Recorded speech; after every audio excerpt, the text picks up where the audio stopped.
80 के दशक का सूरज ढल रहा था और 90 का दशक अपनी दस्तक दे रहा था। ये बॉलीवुड का वो संक्रमण काल था जहां एक तरफ अमिताभ बच्चन जैसे महानायक अपनी दूसरी पारी की तैयारी कर रहे थे, तो दूसरी तरफ खान युग की शुरुआत होने वाली थी। लेकिन 1989 की उस सुबह फिजाओं में सिर्फ 3 नामों की गूंज थी, मिथुन चक्रवर्ती, जितेंद्र और गोविंदा।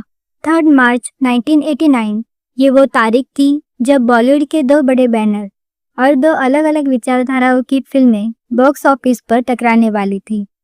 उस समय का दर्शक वर्ग 2 हिस्सों में बटा हुआ था। एक वर्ग वो था जो मारधाड़ और मल्टी स्टारर फिल्मों का दीवाना था, और दूसरा वो जो पारिवारिक ड्रामे और जज्बात को पर्दे पर देखना पसंद करता था। इस क्लैश की अहमियत इसीलिए भी ज्यादा थी क्योंकि उस दौर में मिथुन चक्रवर्ती अकेले दम पर फिल्मों को सुपरहिट कराने का मादमा रखते थे। उन्हें गरीबों का मसीहा कहा जाता था और सिंगल स्क्रीन सिनेमाघरों में उनके नाम पर सिक्के उछलते थे। दूसरी ओर थे जितेंद्र, जिन्हें जंपिंग जैक के नाम से जाना जाता था। वो अपने करियर के उस पड़ाव पर थे जहां वो युवाओं के साथ बड़े प्रोजेक्ट्स का हिस्सा बन रहे थे। उनके साथ थे गोविंदा, जिन्होंने अपनी कॉमेडी और डांस से पूरे भारत को अपना दीवाना बना रखा था। इन तीनों दिग्गजों का एक ही दिन पर्दे पर आना किसी ज्वालामुखी के फटने जैसा था। शहर के हर चौराहे पर इन फिल्मों के बड़े बड़े पोस्टर लगे थे और फिल्म पंडितों के बीच इस बात की बहस छिड़ी थी कि आखिर उस शुक्रवार को बॉक्स ऑफिस का सुल्तान कौन बनेगा। फिल्म की कहानी एक ईमानदार पुलिस अफसर डीएसपी रंजित मालिक के इर्द गिर्द बुनी गई थी, जिसका किरदार राज बब्बर ने निभाया था। फिल्म में दिखाया गया कि कैसे एक ईमानदार अफसर को सिस्टम और अपराधियों के बीच संघर्ष करना पड़ता है। लेकिन इस पुलिसिया ड्रामे में जान फूंकने का काम किया जितेंद्र और गोविंदा की केमिस्ट्री ने। गोविंदा ने फिल्म में एक ऐसे युवा की भूमिका निभाई जो ऊर्जा से भरा था, जिसके पैर थिरकते थे और जिसकी मुट्ठियां अपराधियों को धूल चटाती थी। सदाशिव अमरापुरकर ने विलन के तौर पर एक बार फिर ये साबित कर दिया कि क्यों उन्हें उस दौर का सबसे खौफनाक विलन कहा जाता था।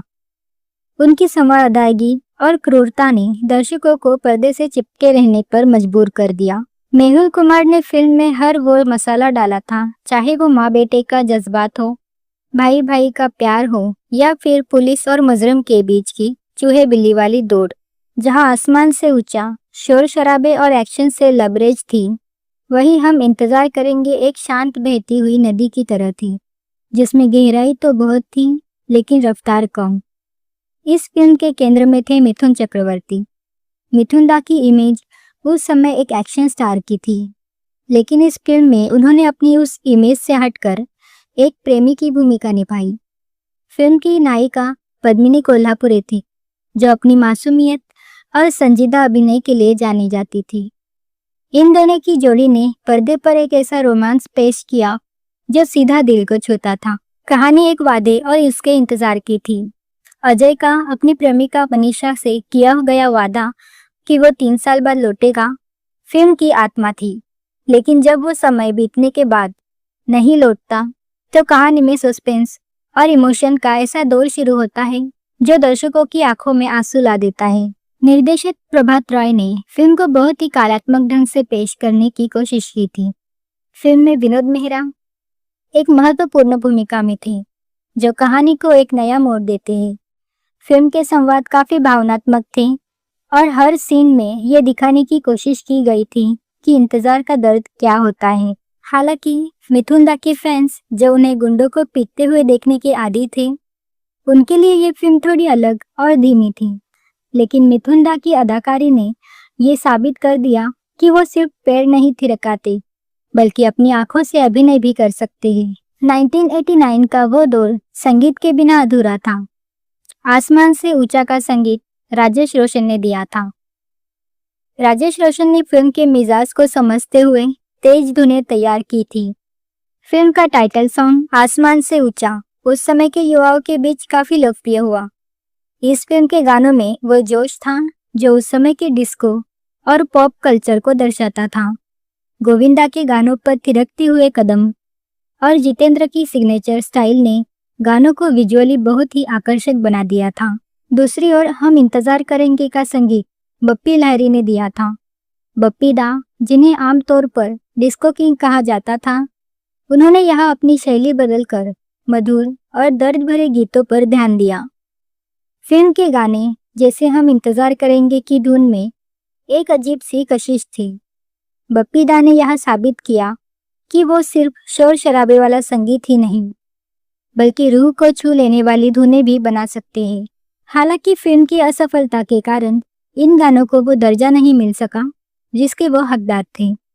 अगर संगीत की तुलना की जाए तो आसमान से ऊंचा के गानों ने रेडियो और टेप रिकॉर्डर पर ज़्यादा धूम मचाई थी, क्योंकि उनमें वो मास अपील थी जो उस दौर की मांग थी। 3 मार्च 1989 का सूरज जब उगा तो सिनेमाघरों के बाहर का नज़ारा देखने लायक था। आसमान से ऊंचा को लेकर वितरकों और सिनेमा मालिकों में जबरदस्त उत्साह था। फिल्म को बहुत बड़ी रिलीज मिली। शुरुआती शोज में ही आसमान से ऊंचा ने जबरदस्त पकड़ बना ली। मल्टी स्टारर फिल्म होने का फायदा इसे मिला और पहले ही दिन हाउसफुल के बोर्ड लटक गए। मास सर्किट जैसे उत्तर प्रदेश, बिहार और मध्य प्रदेश में फिल्म ने रिकॉर्ड तोड़ कमाई की। जितेंद्र और गोविंदा की जोड़ी को पर्दे पर देखना दर्शकों के लिए पैसा वसूल अनुभव था। वही हम इंतजार करेंगे को क्लासिक दर्शकों और मिथुन दा के डाई हार्ड फैंस का साथ मिला। फिल्म ने शुरुआती तो ठीक की, लेकिन दोपहर और शाम के शोज तक ये साफ होने लगा कि फिल्म की रफ्तार दर्शकों को थोड़ा बोर कर रही है। सस्पेंस तो अच्छा था, लेकिन क्लाइमैक्स तक पहुंचने का सफर बहुत लंबा महसूस हो रहा था। ट्रेड रिपोर्ट्स के अनुसार आसमान से ऊंचा ने अपने पहले हफ्ते में हम इंतजार करेंगे के मुकाबले लगभग 2 गुना कलेक्शन किया था। हालांकि हाई बजट के कारण आसमान से ऊंचा को लंबे समय में फ्लॉप ही घोषित किया गया, लेकिन कलेक्शन के मामले में उसने मिथुन की फिल्म को काफी पीछे छोड़ दिया। मिथुन की फिल्म अपनी धीमी गति के कारण न तो मास को लुभा सकी और न ही क्लास को पूरी तरह संतुष्ट कर पाई। इस मुकाबले के बाद मिथुन चक्रवर्ती ने अपनी रणनीति में थोड़ा बदलाव किया और फिर से एक्शन मसाला फिल्मों की ओर रुख किया, जिससे उन्हें आगे चलकर बहुत सफलता मिली। जितेंद्र के लिए आसमान से ऊंचा एक याद दिलाने वाली फिल्म थी कि अब समय युवा सितारों के साथ मिलकर काम करने का है।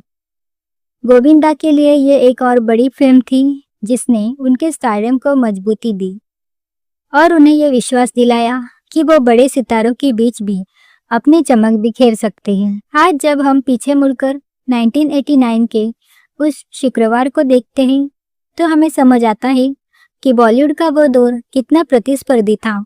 एक ही दिन 2 बड़े सितारों की फिल्मों का आना और दोनों का ही संघर्ष करना ये बताता है कि दर्शक केवल सितारों के नाम पर नहीं, बल्कि एक अच्छी पटकथा के भूखे थे। आसमान से ऊंचा ने जहां अपनी भव्यता से ध्यान खींचा, वहीं हम इंतजार करेंगे ने अपनी सादगी और जज्बात से एक अलग पहचान बनाने की कोशिश की।